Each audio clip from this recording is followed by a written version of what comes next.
Ma sœur a annoncé sa grossesse à ma réception de mariage, alors j'ai fait en sorte que son enfant ne l'appelle jamais maman. 1. J'avais 28 ans quand j'ai compris à quel point la trahison pouvait faire mal. Pas une douleur qui s'efface en quelques jours. Un truc lent qui te ronge et qui transforme tous les bons souvenirs en poison. Ma sœur, Karine, me volait la vedette depuis qu'elle savait marcher. À chaque fois que je vivais un moment important, elle trouvait un moyen de tout ramener à elle. Ma remise de diplôme, elle débarque à l'hôpital pour une appendicite qui disparaît comme par magie dès qu'elle a l'attention. Le dîner pour fêter ma promotion, elle annonce ses fiançailles avant que je puisse parler. À ma fête de fiançailles, elle porte une robe blanche en disant qu'elle croyait que c'était le thème. Mon enterrement de vie de jeune fille à Marseille, elle annonce qu'elle essaie de tomber enceinte et passe le week-end à parler d'ovulation. Quand Karine a épousé Lucas, banquier d'affaires, elle répétait à tout le monde que son bonus trimestriel valait plus que mon salaire annuel de prof. Elle m'a tagué dans toutes ses photos Insta de leur Tesla blanche, de leur frigo américain, de leur massage au Four Seasons. Moi, je préparais un petit mariage sur la plage avec 70 invités, en économisant chaque centime. La veille du grand jour, elle me prend à part. Demain, j'ai une surprise incroyable. Je lui dis pas de surprise, que ce jour-là c'était pour moi et Alex. Elle sourit juste. Pendant mon discours à la réception, elle se lève et arrache le micro. Désolé d'interrompre, mais on attend un bébé. Elle sort une échographie de son sac et la fait passer pendant ce qui devait être notre première danse. Les invités hésitent entre nous féliciter et continuer de me regarder. Elle fait semblant de pleurer. Puis je l'entends dire à ma tante, au moins une de nous peut donner des petits-enfants à maman. Sachant très bien que ça faisait 2 ans qu'Alex et moi essayons, après 3 fausses couches. Les mois suivants, j'apprends qu'elle est tombée enceinte juste pour voler mon moment. Elle disait à ses copines de yoga que la grossesse, c'était juste pour la photo Insta et la fête de révélation du genre. J'ai tout enregistré. Je me suis proposé pour tout. Chaque rendez-vous médical, chaque achat pour la chambre du bébé, chaque cours prénatal. Elle disait que ça ruinait son corps de salle de sport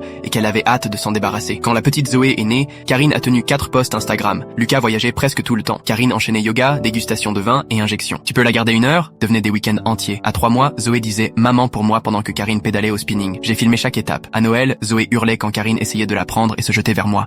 Notre mère a dit c'est étrange comme elle te préfère. Karine scrollait sur son téléphone. Quand Zoé a eu 2 ans, Lucas a découvert que Karine passait du temps au Ritz avec son coach perso. Au tribunal, son avocat a montré mes preuves. Centaines d'heures de garde, visite médicale, première fois. Le juge a demandé à Zoé qui s'occupait d'elle. Elle m'a pointé. Maman. Et Karine. C'est Carrie. Elle crie. Lucas a eu la garde et moi la tutelle légale. Karine ne la voit que 2 samedis par mois, surveillée. Aujourd'hui, Zoé a 5 ans et m'appelle maman partout. Une fois, Karine a essayé de lui rappeler « Je suis ta vraie maman ». Zoé l'a fixée. Non.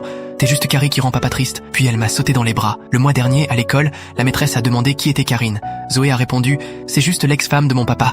Elle voulait me voler ma lumière ». ChatGPT Fragen.